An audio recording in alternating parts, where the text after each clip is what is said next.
Tens of thousands burst onto the streets of Tel Aviv last night in an unprecedented display of opposition to the country's leader, Benjamin Netanyahu. They blocked the main highway through Tel Aviv. They clashed with police and soldiers outside Mr. Netanyahu's home.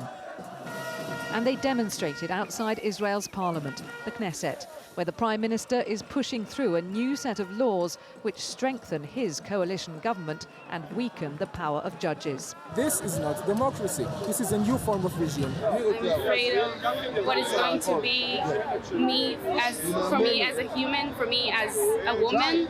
It's bigger than everything, basically. It's not going to go back. We're not going to go back now the way things were before. It was in the Knesset last week. The first controversial law was voted through.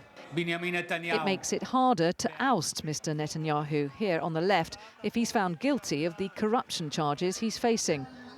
The scale of the protests has been growing for weeks, but intensified overnight after Mr. Netanyahu fired his defence minister for asking for the plans to be paused. What happened was that Netanyahu basically fired his defence minister for telling him the truth, and the truth is that he can no longer vouch for Israel's national security because of the wave of conscientious objection by soldiers and reserve soldiers who say they will not serve under a dictatorship.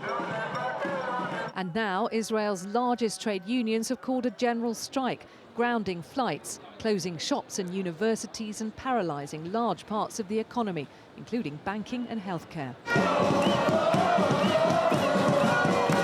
Benjamin Netanyahu reportedly spent the night in discussions and was expected to address his nation today, but that was postponed. Israel and the world waits to see how this country's longest ever leader will react to this challenge to his grip on power. Catherine Jones, 5 News.